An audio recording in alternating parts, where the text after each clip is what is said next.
favour. We have some lads in this prison, their crimes are so horrific that they may never get out. I've done 10 months in prison now, and I've still got 27 years and 2 months left. Not a lot shocks me anymore. You say no, they have a hissy fit. You say no, they'll turn around and say, I want to smash your face in.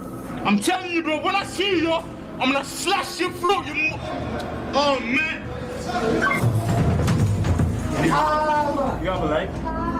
If you put a dog in a cage, it's not going to get better, do you know what I mean? You can't just leave someone in a room expecting to change overnight or over 10 years. It's not going to happen. You have to teach them. That's why it's called rehabilitation. Welcome to hell.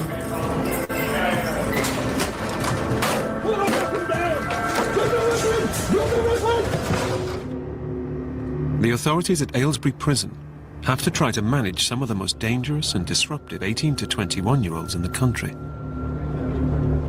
One minute you might be with a shield, going into a cell to take a weapon off somebody. The next minute you might be breaking news to somebody that somebody nearest and dearest has got something awful happen to them, and everything in between. The prison officers, we come in here and we're trapped in this little world that all morals and principles are completely different. For example, the big boys in this jail, the ones that have committed serious, horrible offences, who have been violent in jail, have a lot of respect of the rest of the prison population. When they get their reputation, they then disrupt the prison service, disrupt the daily running of the prison. A lot of them are violent, and just bringing them into prison doesn't switch that off. That's just a way that they've been brought up, or where they would choose to adopt when they interact with people. So yeah, it can be a very intimidating environment at times. We've had a number of staff assaulted in the last couple of weeks. Let's go backwards then, let's go backwards. The prisoner has assaulted an officer after refusing to follow orders. On the camera. Okay, you stand. The attacker is taken straight to the segregation block. Who's doing the search? Who's doing the search? If you don't follow the staff and listen to the staff, I will instruct them to restrain you under restraint and we'll take the clothes off for you. The prisoner refuses to give up his clothes, which may contain DNA evidence from the assault. People don't always do what we want them to do. They've always been the big man in the gang or whatever, and we've got to actually say, no, within this prison it's a mini society. Shut your mouth, man. Shut your mouth. Like I said, with the attitude you're displaying... What attitude am I supposed to be giving? What am I supposed to be saying? Yes, sir. We're not living in a utopia where we think we'll be able to cure everything, but it's just small steps to just try and get people to interact with people in an appropriate way, that it isn't appropriate to either assault them or verbally abuse them. When a member of staff is assaulted, particularly if it's a bad assault, you almost take it personally, because even though we work in a different department, we all work as a team, and your instinct in that situation is to go to that person that is bleeding all over the place. And if that's a member of staff, your instinct is to go to that person. Actually, we're here for the prisoner, so if the prisoner is restrained, it does put you in a bit of an awkward position, and sometimes it is difficult to say, actually, no, you need to call an ambulance for that member of staff because I need to be here with that prisoner. That almost sits wrong with you as a nurse. Officers are permitted to use reasonable force to defend themselves when attacked. In 2012, 35 members of staff were assaulted at Aylesbury. 16 needed hospital treatment. I've had fights with officers loads of times in Chelmsford, Bedford, Woodhill. I'm banned from all them jails, and they sent me here. I had a bit of trouble here when I first come here. It's fucked up. I was doing alright. I was boxing and that on the out, innit? And I was doing alright, and then I fucked up by coming in here. I've lost my license now. I'll never be allowed to box again, never. So I don't even know what the fuck I'm gonna do when I get out. Some of the staff assaults we've had in the establishment are horrendous, and you watch them back, and you got to say some of them are really lucky to keep their lives. Let's get you in the office. A female officer has been attacked. So are you alright? What's happened? I headbutted by someone, I don't know. And that's been the real change for me, the propensity for prisoners to assault female staff, because it used to be very much the taboo, and you'd expect a prisoner backlash from their peers if they assaulted a female member of staff. I always shake after stuff. My legs are the first one to go. Well, I'm going to give you the opportunity to walk to the segregation unit. Any messing around, the staff will be instructed to restrain you, and then you've blown your opportunity, yeah? Agreed? Yep. Staff in other countries, they carry guns, they carry tasers. We carry nothing. While they're content and while they're happy, they're not kicking my head in. And that's what I don't think the public actually realise. They moan about prisoners have got televisions, prisoners have got PlayStations, prisoners have got trainers, all the things. But what they don't see is while they've got their privileges, they're not kicking the start of it. And that's the only from our point of view. And we give them a telly, but we can easily take it off them. We deal with young men who are not very good at communicating, can't articulate their emotions. Yeah, they can be abusive, we know that, and that's not acceptable. We know that's not acceptable. And I may go and do a seg round, and then someone opens the door and they'll say something about your mother and about your kids and threaten to want to kill you. Then on Tuesday, I go back to that cell and almost bear grudges about the fact that, oh, he shouted at me and he was aggressive. Then actually, how are we actually going to ever work with them? It's not just aggression toward themselves that officers have to deal with. This prisoner is trying to hang himself. Stop! Once the noose is cut, officers have to restrain Ryan Buckley to prevent him from continuing to self-harm. Get him down. Put him on the floor.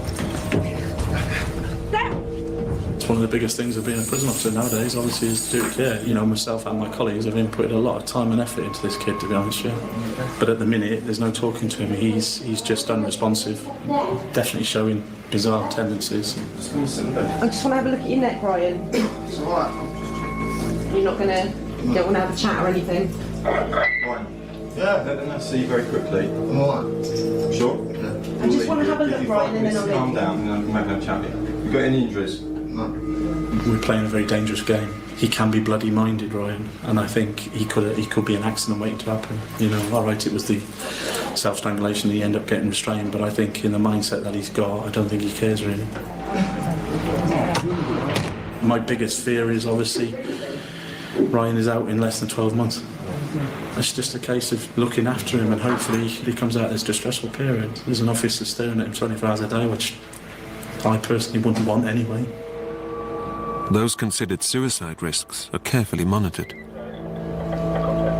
When he was down there crying, you know, the mother instinct kicks in, and he looks like all he needs is a really big hug, and for somebody to tell him it's all right. You do just want to do it. And he is somebody's son.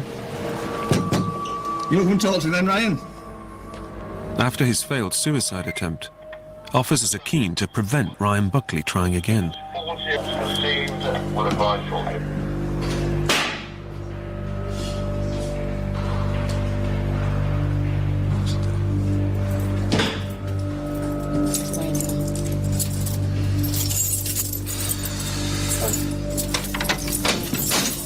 are you doing now? Ryan, can you get back on this? Just a sec. Don't fall off for the health and safety. I'll have me back next. Flip it, eh?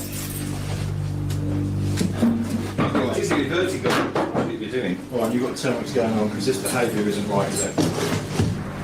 What's going on in your head? Are you happy? Are you sad? This is hell. I'm just fed up with this kid life. Given that you're strangling yourself with your shoes, we're going to do a risk assessment and we're going to look at taking stuff out of yourself that you can harm yourself with. Okay? And then I'll see you very quickly. I just want to have a look, Ryan, and then I'll calm leave. down and I can have a chat with you. I'm all right. Sure? Got any injuries? No. He's got quite a hefty ligature mark around his neck and a small abrasion at the back. He has got cuts on his arms as well that I think were opened up again when he was restrained, but without his consent to do anything, there's not really a huge amount that I can do. If he changes his mind later, I'll come back. But he's just not in the right frame of mind at the moment, I think, to be seen. Ryan, you really need to try and calm down. You obviously support him and you obviously intervene if he's putting things around his throat, but he's hell bent on killing himself. He seems to enjoy cutting himself. Like I said, the staff have been in several times already this morning. We've had lots of different items that he's used, tops of lighters, bits of pen. He had several razor blades on the weekend. He was searched and he still provided a razor blade later on. Ryan will find anything to cut himself with. Ryan has moved out of his cell, so it can be searched for any items he may use to self-harm. I'm replacing the bedding with anti-ligature because it doesn't tear. So leave him in his own clothes tonight. He can't try hanging himself with it. Everything, absolutely everything out of the cell. With that piece of lighter there, he's taken the metal bit off the top. And what he does with that then is he snaps it so it's got a sharp corner. I've got his other one. And then he drives it into his arms. Taking the soap out because he's trying to eat it. If you unravel that hundreds of times, you can hide bits of razor blades and stuff like that in there, so we'll take it out completely. So you always give him a new one so he can... Yeah, I'll move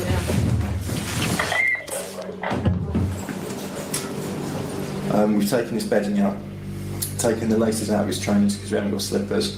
So at the moment he's got nothing. When you're dealing with a lad who's in crisis, you're constantly watching out for the potential of suicide. And there's nothing worse than going home at 5 o'clock in the evening and saying good luck to everybody and laughing and smiling about a good day and coming in the next day or getting a phone call middle of the night saying young Johnny's hung himself. They just cut him down. It's horrendous, and it's the worst thing that any of us have to go through, isn't it? You never know when anything's going to happen. You do see some things that are quite horrific. I've probably cut down about 20 prisoners that have hung themselves. One of those was dead. But as long as you learn to deal with it.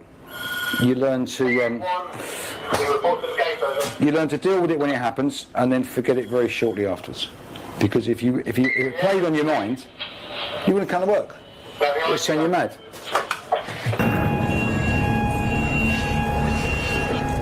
An alarm is triggered on C Wing. Emirali Oxy has pushed aside an officer and attacked a maintenance worker.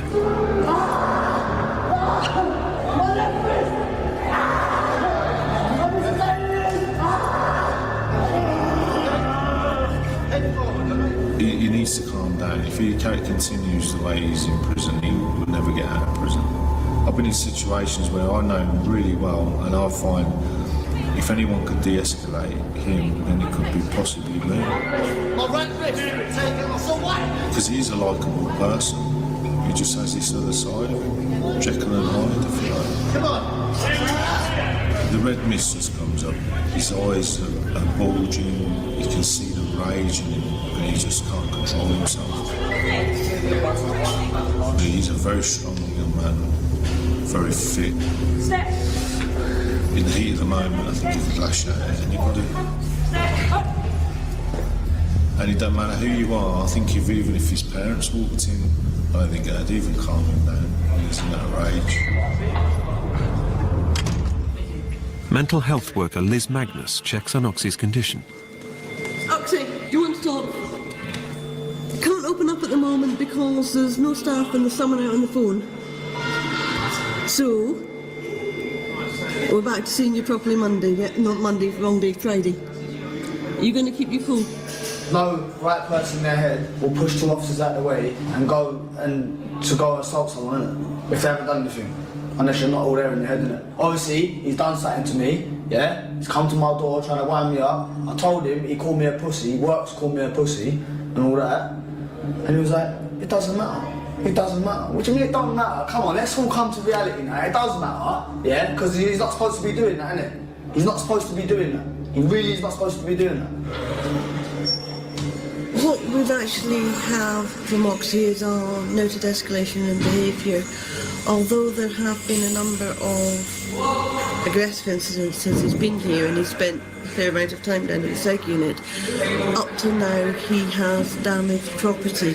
This is the first time he's made a direct assault on a member of staff, which, although he has done in the past in other establishments, it is new for Aylesbury in the time that we've had it in Aylesbury. He acknowledges that when I spoke to him about it just now, and all he's saying about it is he wants it to get him transferred to another prison. Young Oxy wants out of the establishment. The problem is he has a little bit of stability, and then he has moments where he then gets disruptive and assaulting individuals, whether that's staff or prisoners. He's assaulted a member of the works team. So again, now while we're communicating to other jails, we've got to add that on to his record that he's gone on assault on another member of staff, so it's going to be difficult to move on. Well, as it currently stands, 8 establishments have been rang, and this morning prison number 9 has said no, which was Felton. What are you trying to say, that 9 people want to? Nobody wants it. It's been really truthful, because what they're saying is, why do I want a young man who potentially is a bit of a nightmare? There's something ticking in your little head somewhere that makes you just lose it.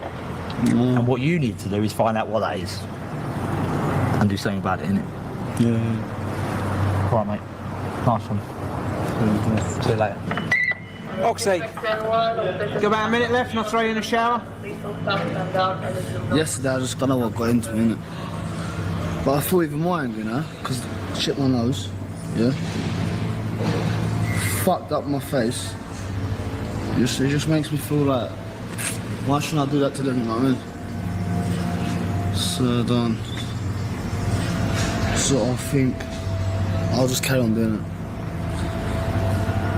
I'll just keep doing it, you know? I'm not making it easy for them, innit? Simple.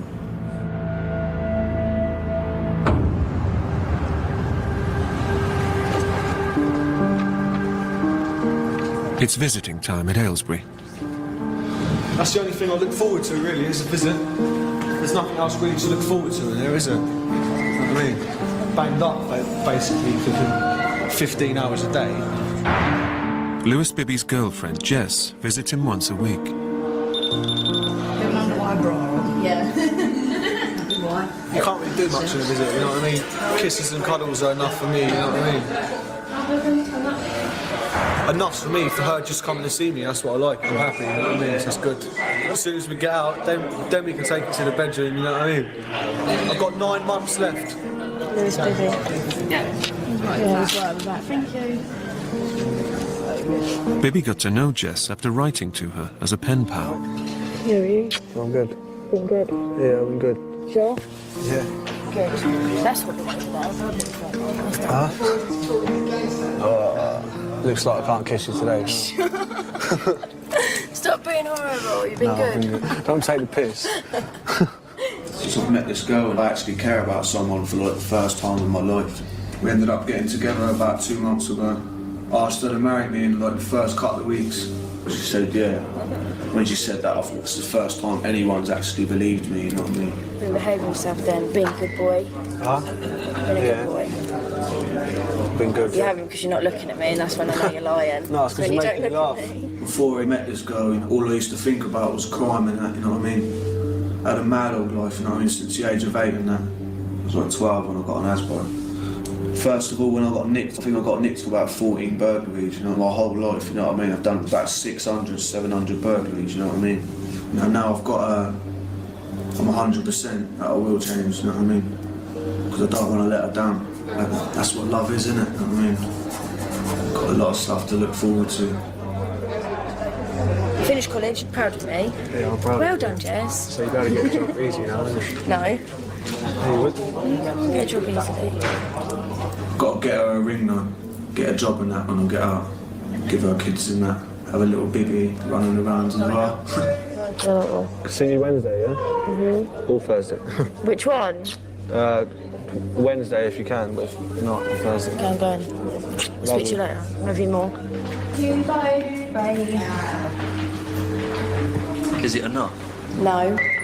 Never is it? Once a week's not enough. It's just, I kiss her and I get this mad old rushy feeling down my body, you know what I mean? And then when she has to go, you know what I mean? Like, I feel like crying all the time, you know what I mean? Obviously, I cry myself all the time, and I'm like a little baby, you know what I mean? But like, you see some people say like, when you cry and that, you're meant to feel better after, but I don't, you know what I mean? I still feel like shit, you know what I mean? But It's not a good thing to say, oh yeah, my boyfriend's in prison. But can't help you for who you like, can you? I suppose. I don't think that I'm that naughty, really. I don't. I just do the little things, you know what I mean? Like, I think naughty is where someone fucking goes out and stabs someone and things like that. I think that's naughty, but like robbing cars and that, I don't. That's petty, really, you know what I mean? It's not as bad as what other people do, so. I don't do good boys, ever. I had a good boy, and then they're too good. You have to have a bit of bad in them, always. They haven't been together that long, and it seems that all his focus is on this one young person, and she is his life. You know, he's already said how he plans to marry her when he gets out. We've got to be mindful that she's a young girl, things happen, she's outside, she's got the opportunity to meet other people. You know, it has been known relationships break down in no matter what shape or form, wherever you are. So for us, if that happens, then we've got, you know, a massive crisis on our hands, considering he's showing the type of behaviour he's already showing to do with Jess. If I didn't have her, then I wouldn't see no point in living. But obviously, like now, I've got things to look forward to, you know what I mean? My dad hates it. My mum says she'll give him the chance when he gets out. My dad ain't too keen on it. He don't know him though, does he? So maybe if he gets to know him, he might be alright. Hopefully. Otherwise I'm in trouble. And I'll either see him on Wednesday or Thursday. I think some of my mates on the wing get a bit fed up with me, you know what I mean? Because that's all I'm talking about. I don't really talk about anything else. All I do is talk about her. You've got to believe that people can change, because that's the end result. That we're all in this business to protect society whilst people have got custodial sentences and look after them, but we've got to do something with them. We expect them to work, we expect them to better themselves, we expect them to take responsibility for their actions as best as we can, and get them into a situation where at the end of their custodial sentence they can actually get out there and get some employment, training or education. Then there's a high chance that the person won't be coming back. Prisoners can train as chefs here.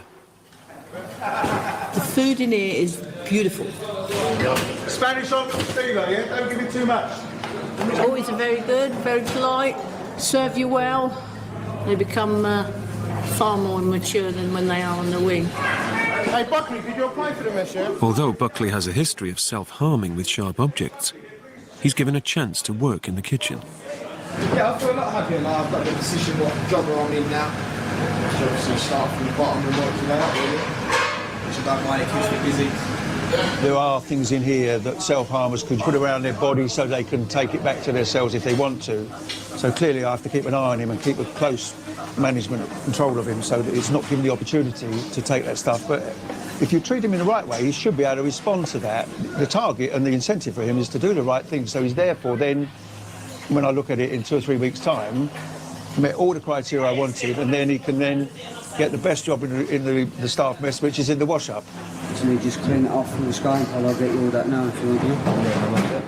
It's alright in prison when you've got all these people around to help you, all these courses you can do, all these cooking degrees. It's when you get outside them gates with your bags and you're basically thrown back into community. There's not a lot of people there to help you.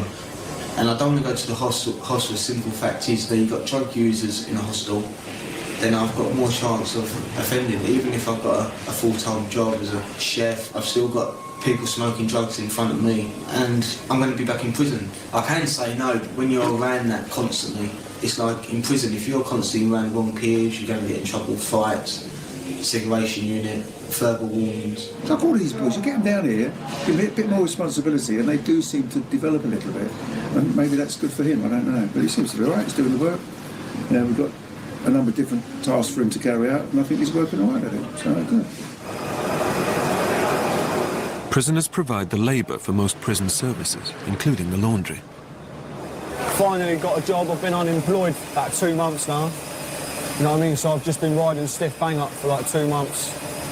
Now I'm out my cell, you know what I mean? Like days are going a lot quicker. I've got just under a year left. All I can do now is just keep my head down, think about what I'm going to do when I get out. When I was out, I'd break into houses and that's all I actually done, you know what I mean? Obviously, like, I've never been to college, you know what I mean? So I've never actually done anything, you know what I mean? What kind of positive can rise from a tragedy? If this is what a negative can do, feels like my neck is in a noose from my ties to Her Majesty. Trying to stay alive with no strategy, just trying to survive for my sanity. Heard bashing stunts your growth, but the lack of pussy's already deprived my anatomy. Prisoners with musical ability are given the opportunity to express themselves. I've been rapping before I even come jail, but I never quite took it serious. It was just like something I could do. I could throw 2 lines together and make them sound good, but that was it. I never really took it serious. I don't know whether it was the predicament I was in that changed my whole mindset, but my rapping changed with it. And like since then, it's just something I take very serious. Without this, I don't know what I'll do in jail. If I never had that escape, this is how I escape it. Tuck shackled down, I'll work the cuffs. I'm just trying to make it home before the feathers on my bird gets plucked. Lifer Kenny Cornwall often takes out his frustrations on prison property. This curse won't budge.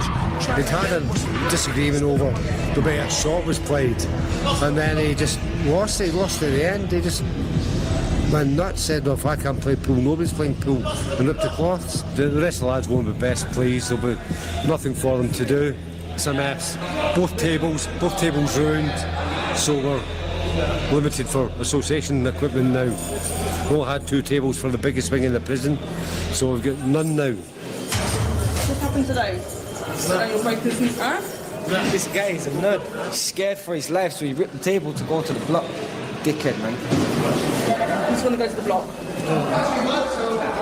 I don't think the other prisoners will be too pleased with what he's done, so he's not particularly safe on the wing, and just can't let him out, so I'll move him to the seg unit anyway, and he wants to go.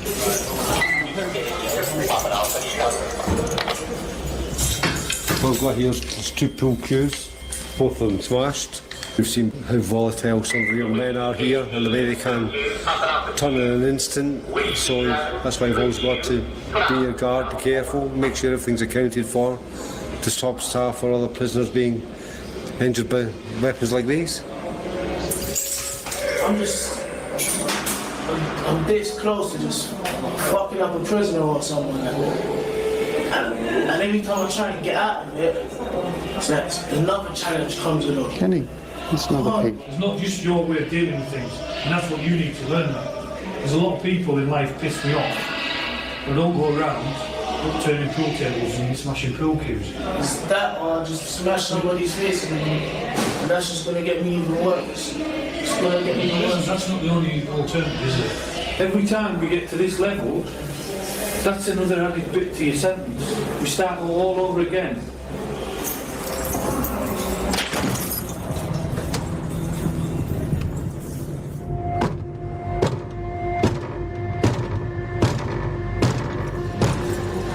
What's up, Oxy? In about 10 minutes. Is that what you're on the cell bell for?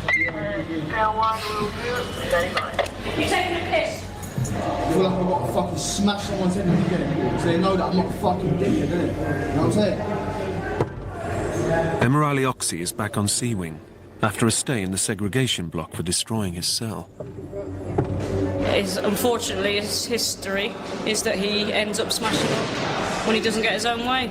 We'll try and deal with it. Try to get through to him that is not the way to go. I would like to think we could get through to him. I'm always positive, but the truth of the matter is he probably will just smash up. Go back down the seg and not break the cycle that he's in. Because he doesn't want to be at Aylesbury. He's a difficult prisoner, and if I'm honest, personally, I don't think his environment helps him, because it's YOYs, young offenders, and a lot of them are immature. Can I come in, Oxy?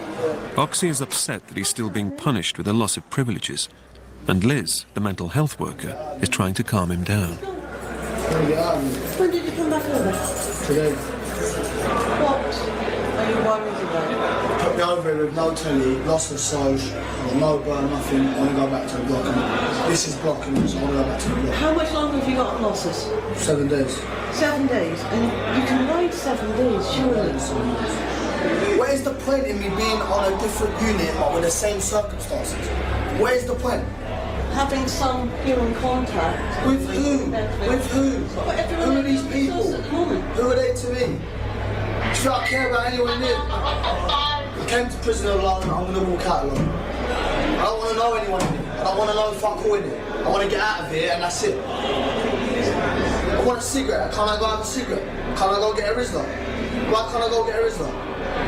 I don't know, I'm just asking certain officers, let me just go get a Rizla quickly, innit? So I can calm down and not let me go get a Rizla. What the fuck's all that about? It's like it's because they want me to do something, innit? That's why, because they want me to do something. They're pushing my buttons. Do you genuinely believe that? But I want a Rizla. Why is it so hard for me to go get a Rizla? Let me find out. Can we get the skin? I'm not running around getting Rizlas. It's like I'm going to have to do something bigger for them to understand that I need to get out of here. When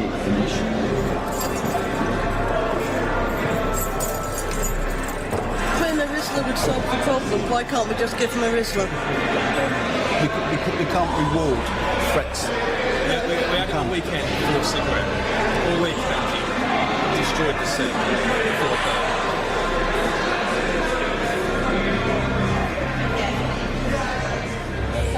Oxy's next move is to squirt washing up liquid under his door. Your history denotes that you're getting to a level where you are becoming unmanageable. So at the moment we're having to manage you behind your door.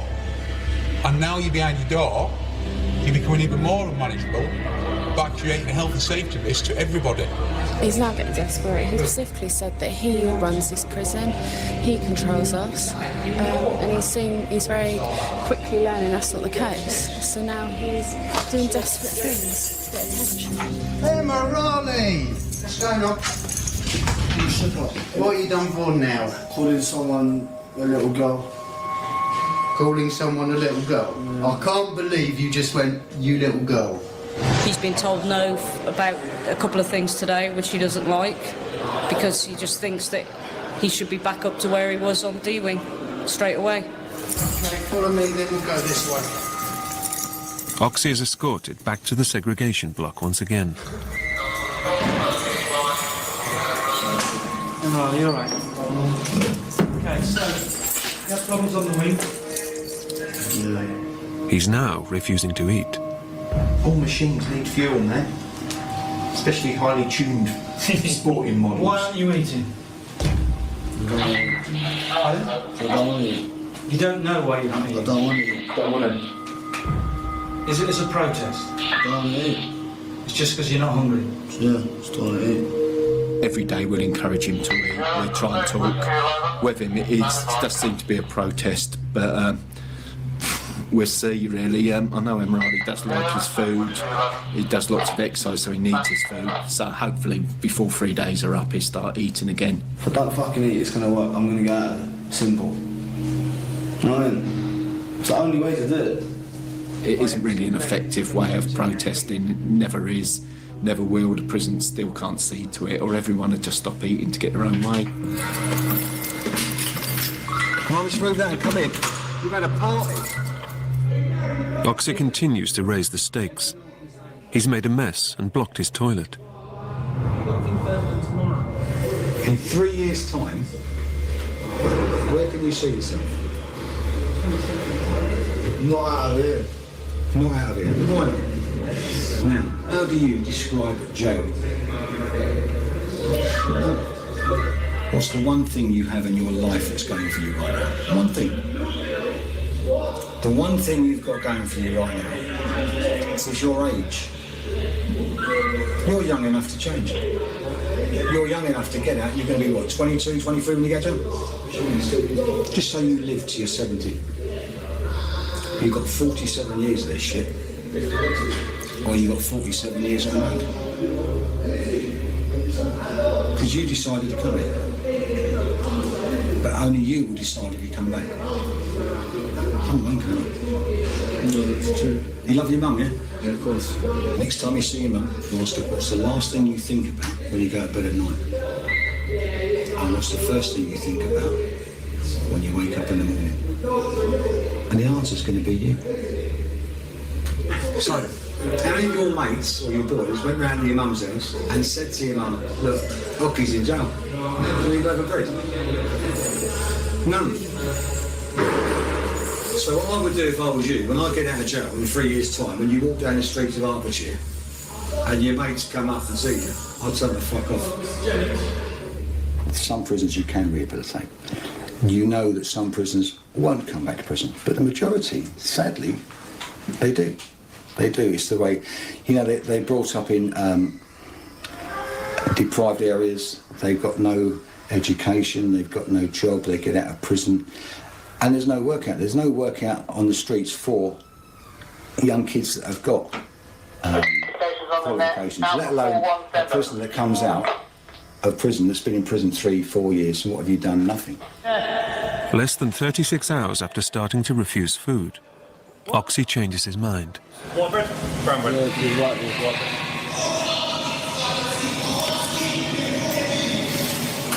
So what happens to the hunger strike? Can't do it. Too fucking hungry. How long did it last? Day and a half. You're pretty good, aren't you? I eat much more than you on ours.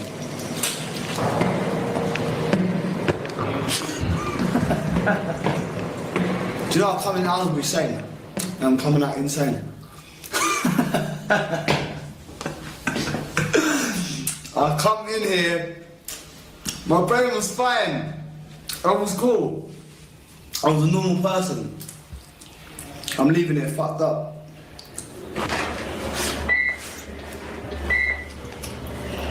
Ryan Buckley couldn't cope with his job in the kitchen and has become suicidal again.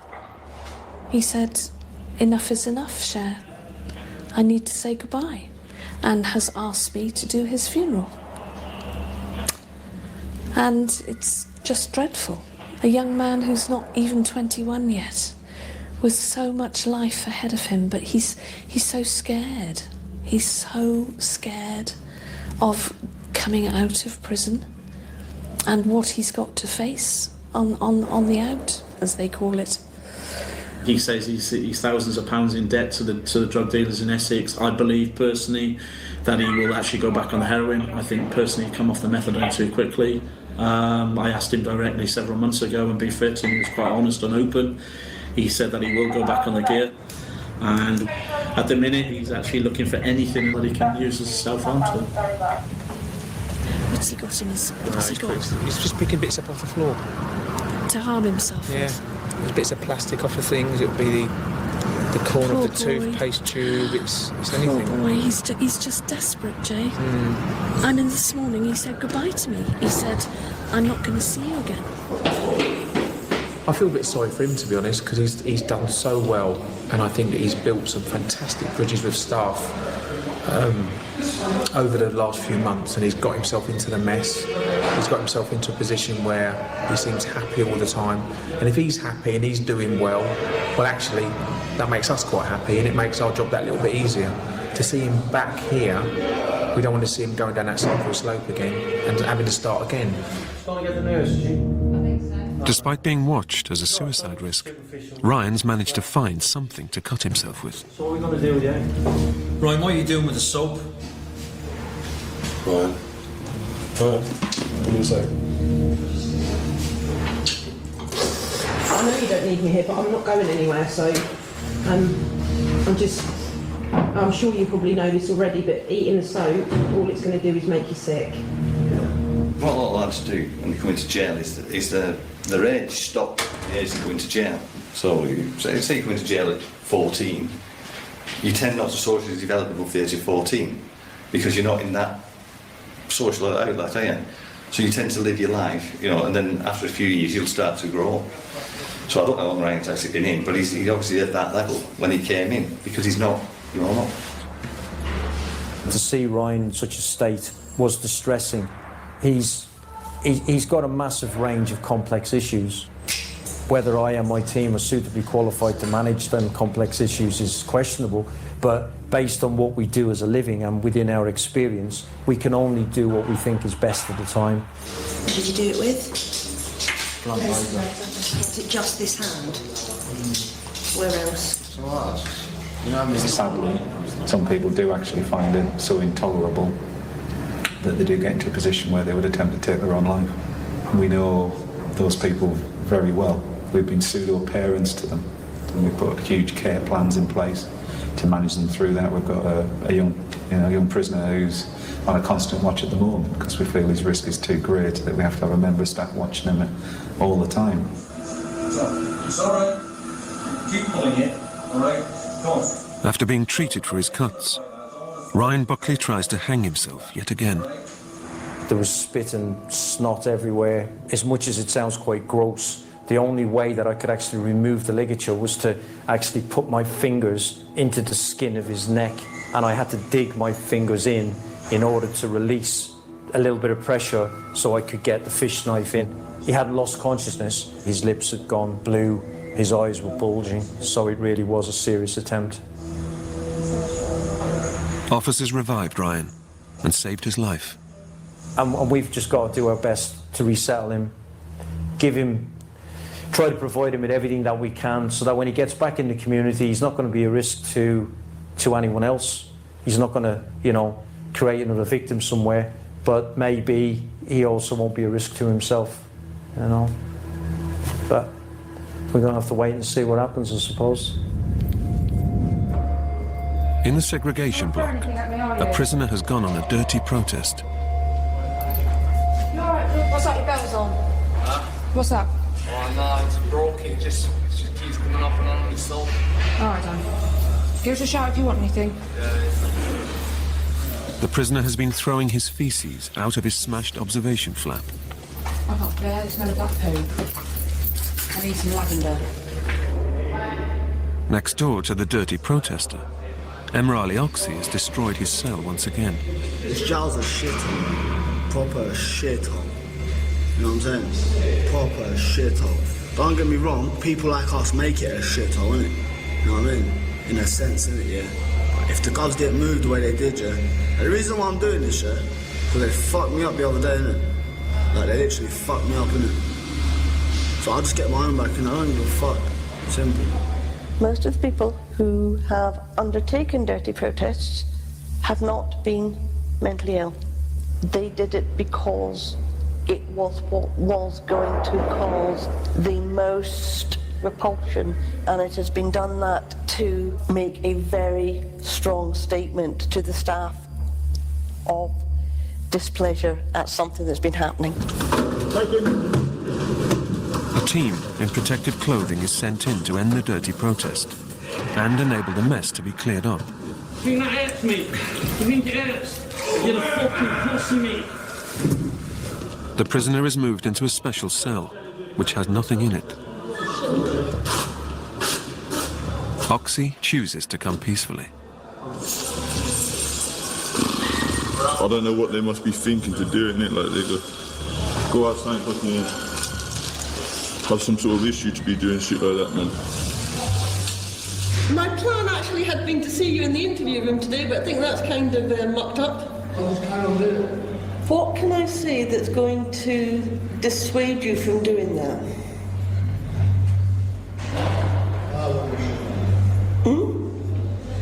I know you want the ship out, but you know there's not a great deal I can do about that. We have discussed it many times. I will represent your views for you.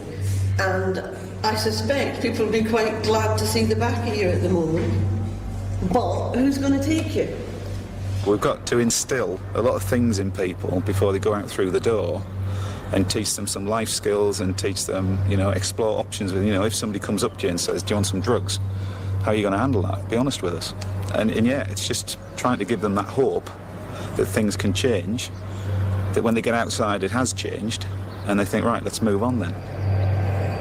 Well, I'm just trying to have a good day and today, and it's not going to work. I know it ain't, you know, it's just... During his time here, Ryan Buckley has spent 220 days under special observation to ensure his safety. Lewis Bibby is hoping to settle down with his fiancée Jess when he's released. Emrali Oxy's continuing battle with the authorities has resulted in 576 days being added to his sentence.